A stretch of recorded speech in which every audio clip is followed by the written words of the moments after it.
নমস্কাৰ সকলোকে লাৰ্ণিং কিউবলৈ পুনৰবাৰ স্বাগতম জনাইছো। বিএড এন্ট্ৰেন্স 2026ৰ প্ৰস্তুতি আমি আৰম্ভ কৰিছো। আজি আটাইতকৈ ইম্পৰ্টেণ্ট টপিকটো লৈ আহিছো, সেয়া হৈছে ৰাইট টু এডুকেশ্যন এক্ট 2009।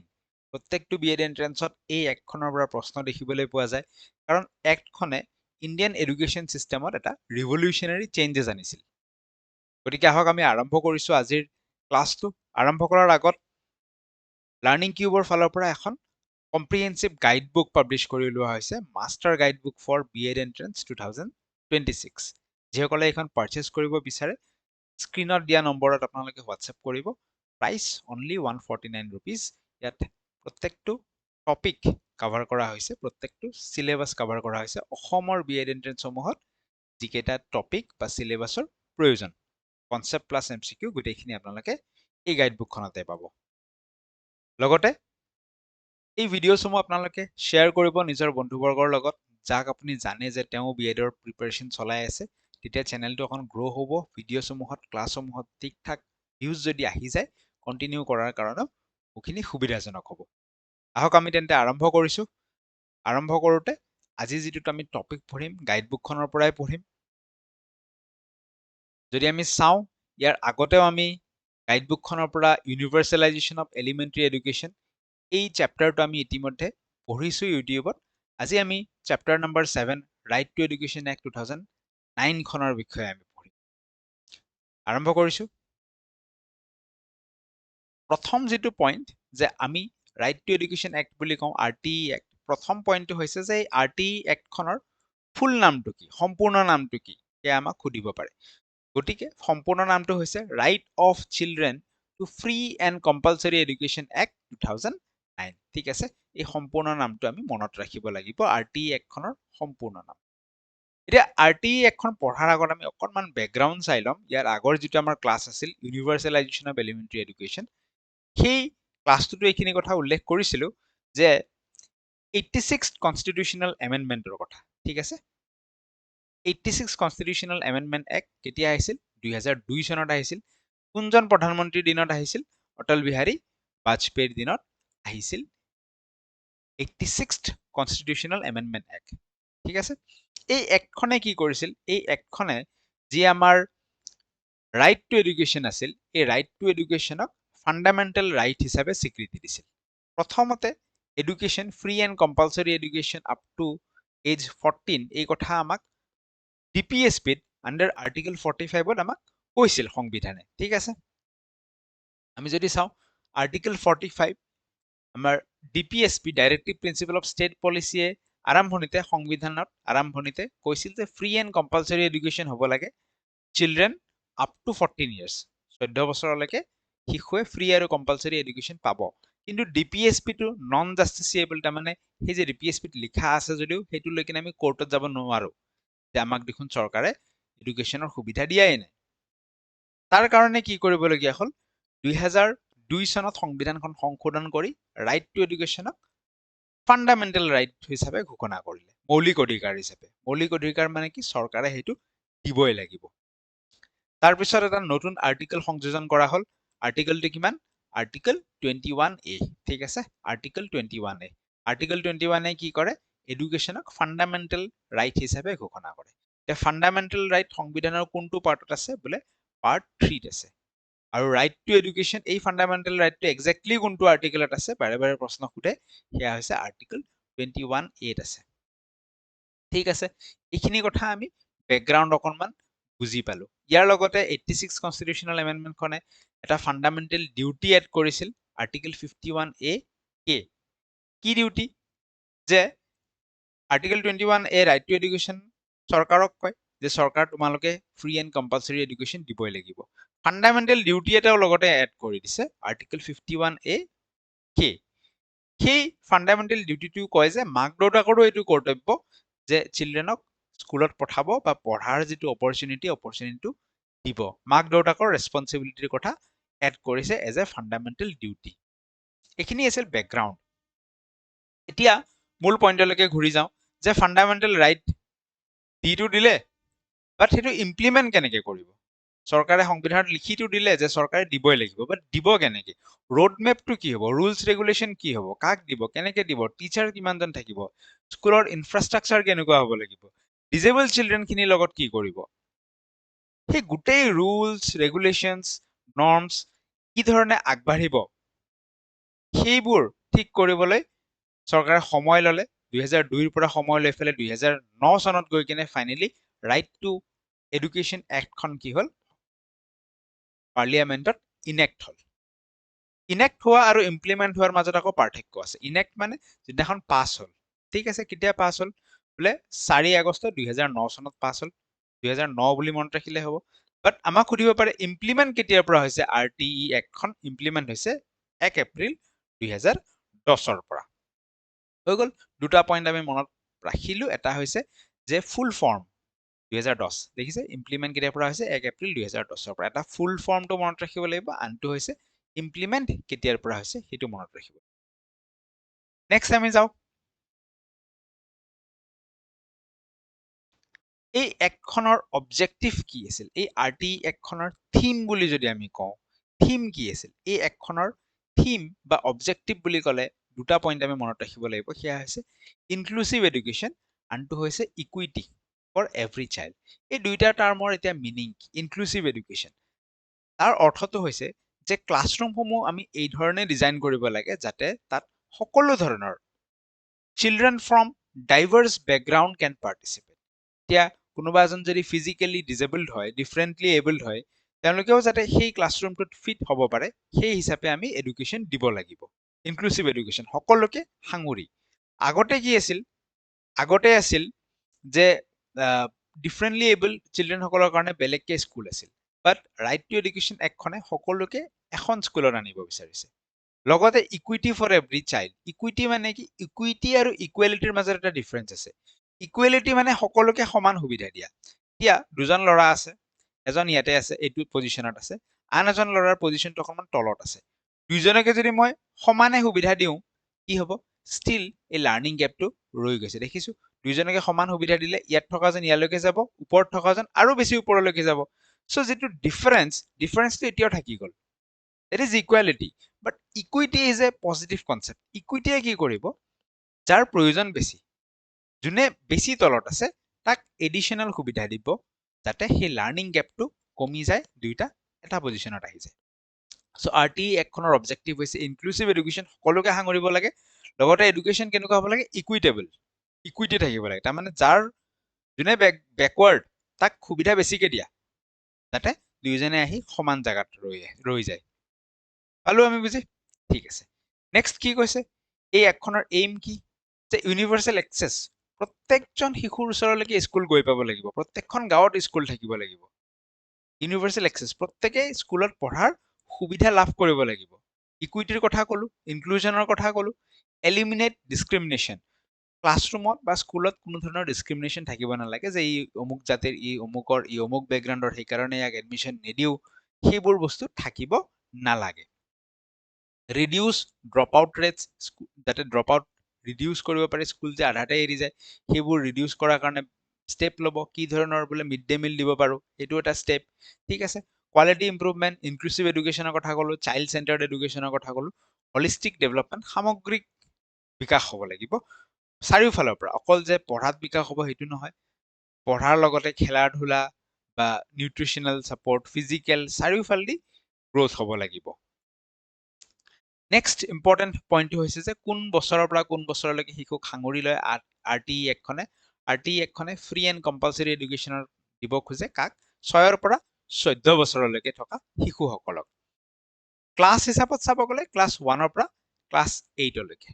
এই পইণ্টটোৰ পৰা প্ৰশ্ন আহিব পাৰে যে যদি ডিফাৰেণ্টলি এবল্ড হয়, এতিয়া নৰ্মেল শিশুৰ কাৰণে 6ৰ পৰা 14 বছৰ, বাট ডিফাৰেণ্টলি এবল্ড শিশুসকলৰ কাৰণে এইটো হৈ যাব 6ৰ পৰা 18 বছৰ।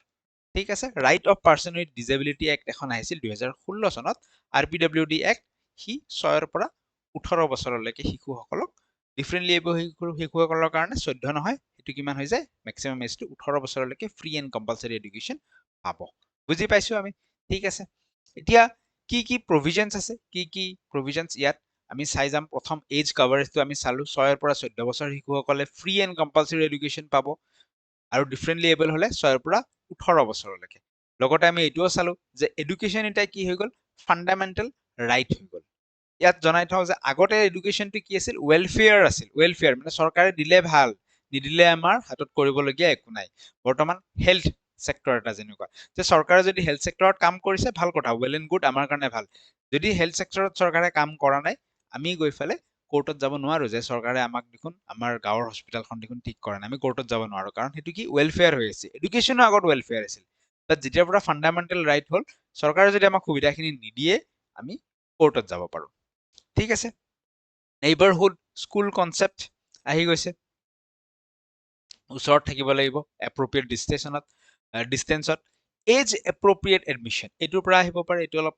এইটো পইণ্টৰ পৰা জানিবলগীয়া পইণ্ট কি যে সাপোজ 6 বছৰৰ শিশু এটা আছে তাক ক'ত দিব ক শ্ৰেণীত দিব কিন্তু যদি এটা 11 বছৰীয়া শিশু আহে তাক 11 সি আগৰ স্কুলখিনি পঢ়া নাই তাকো ক শ্ৰেণীৰ পৰা হ'ব নেকি নহয় আৰটি একখনে কয় যে এজ এপ্ৰপ্ৰিয়েট এডমিশ্যন সি 11 বছৰত যোনটো ক্লাছত যাই পাব লাগিছিল বোলে ক্লাছ 2 বা ক্লাছ 3 সেই ক্লাছটোতহে তাক এডমিশ্যন দিব লাগিব বয়স হিচাপে সেইটো বয়সত যোনটো ক্লাছত যাব লাগে সেইটো ক্লাছত কাৰণ আৰটি একখনো এনেকুৱা নহয় যে এখন পাৰফেক্ট এক ইয়াৰো ড্ৰবেক্স আছে যেনেকে সি নো ডিটেনশ্যন পলিচিৰ কথা কয় মানে কোনো ষ্টুডেণ্ট ফেইল নকৰে তাৰো আমি ৰিপাৰকাশ্যনছ বা নেগেটিভ কনচিকুৱেঞ্চেছ দেখিবলৈ পাইছো ঠিক সেইদৰে এজ এপ্ৰপ্ৰিয়েট এডমিশ্যন ডাঙৰ ল'ৰা এটা যদি যায় সৰু কালত সি পঢ়াই নাই কোনো স্কুলত তাৰ বয়স অনুপাতে যোনটো শ্ৰেণী হ'ব তাতে সি তাৰ এডমিশ্যনটো কৰোৱা হ'ব ঠিক আছে নেক্সট নো ডিটেনশ্যন পলিচিৰ কথা ক'লো যে ফেইল কৰিব নোৱাৰিব কোনো শিশুৱে পিছত এইটো অলপমান এমেণ্ড কৰা হৈছে পিছত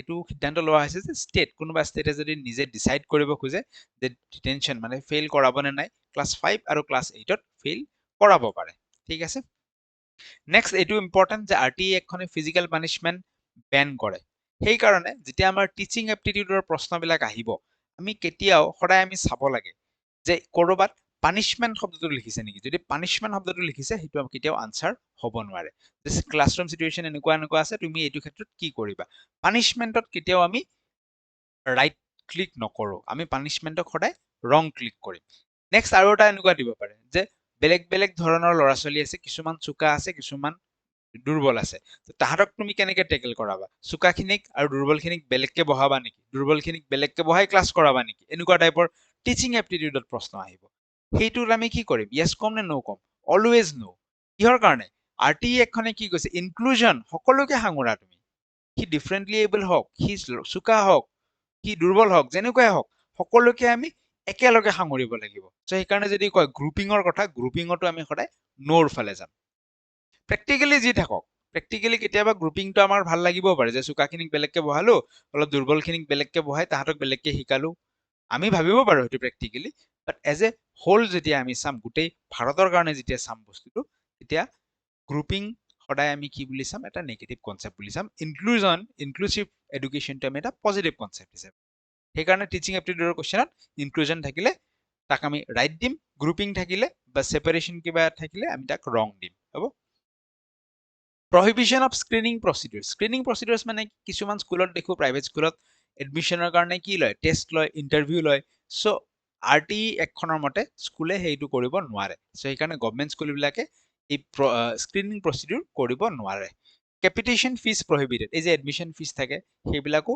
গভমেণ্ট স্কুলে ল'ব নোৱাৰে বা আৰটি একখনৰ মতে স্কুলে ল'ব নোৱাৰে এইটো পইণ্টৰ পৰা প্ৰশ্ন আহিছে ফিউচাৰতো আহিব পাৰে আৰটি একখনে কি কয় যে যিমানবোৰ প্ৰাইভেট আনএইডেড স্কুল আছে চবতে 25% চিট ৰিজাৰ্ভ থাকিব ইকনমিকেলি উইকাৰ ছেকশ্যনৰ কাৰণে আৰু সেই 25% চিটত যিখিনি মানুহ এডমিশ্যন ল'ব ইকনমিকেলি বেকৱাৰ্ড মানুহখিনি তেওঁলোকৰ পইচাটো চৰকাৰে ৰিইম্বাৰ্চমেণ্ট কৰিব আৰটি একখনত এই কথাটো লিখা আছে এতিয়া ইমপ্লিমেণ্ট হৈছে নে নাই ইমপ্লিমেণ্ট ডাইৰেক্টলি আমি চাব গ'লে এতিয়াও ভালকে হোৱা নাই কিন্তু চৰকাৰে চেষ্টা কৰি আছে এটা পৰ্টেল আনিব পৰ্টেলৰ জৰিয়তে প্ৰাইভেট স্কুলসমূহতো কি হ'ব ইকনমিকেলি উইকাৰ ছেকশ্যনৰ এডমিশ্যন হ'ব 25% আৰটি একখনতে এইটো কৈ দিছে এতিয়া চৰকাৰে বিচাৰিলে কৰিব পাৰে তাৰপিছত সেই পইচাখিনি চৰকাৰে ডাইৰেক্টলি স্কুলখনক দি দিব ঠিক আছে চ' কিমান পাৰ্চেণ্ট ৰিজাৰ্ভেশ্যন আছে আৰটি একখনৰ মতে প্ৰাইভেট আনএইডেড স্কুলত মনত ৰাখিব 25% ৰিজাৰ্ভেশ্যন আছে নেক্সট আমি আগবাঢ়িছো PTR pupil teacher ratio so RT এখনৰ মতে প্ৰাইমেৰী স্কুলত কিমান হ'ব লাগে 1:30 আৰু আপাৰ প্ৰাইমেৰী সেকশনত কিমান হ'ব লাগে 1:35 হ'ব লাগে এতিয়া নতুন এটা প্ৰশ্ন আহে আকৌ এইখিনিৰ লগত যে SEDG এটো NEPৰ পৰা এটা প্ৰশ্ন আহে যোৱা বছৰ আহিছিল SEDG এৰিয়াত ঠিক আছে socially and economically disadvantaged groups SEDG ঠিক আছে SEJ এই দুটা কি হয় মই কৈ দিও NEPৰ কনসেপ্ট হয় পিপল টিচাৰ ৰেশিওৰ লগত মিল থাকা যোৱা বছৰ প্ৰশ্ন আহিছিল কিছুমান জায়গাত socially and economically disadvantaged group আছে backward যেনেকৈ কিছুমান আদিবাসী এৰিয়া আছে কিছুমান টি ট্ৰাইবছ এৰিয়া আছে য'ত পঢ়া শুনাৰ ফালেদি ইকনমিক ফালেদি সোশিয়েল ফালেদি সব ফালেদি তেওঁলোকে ডিসএডভান্টেজ হৈ আছে তো য'ত তেনেকুৱা পপুলেশ্যন বেছি আছে সেই এৰিয়াসমূহক কোৱা হয় SEZ তাৰ মানে হৈছে স্পেশাল এডুকেশ্যন জোন NEP চেপ্টাৰত মই এইবিলাক ইনক্লুড কৰি দিছো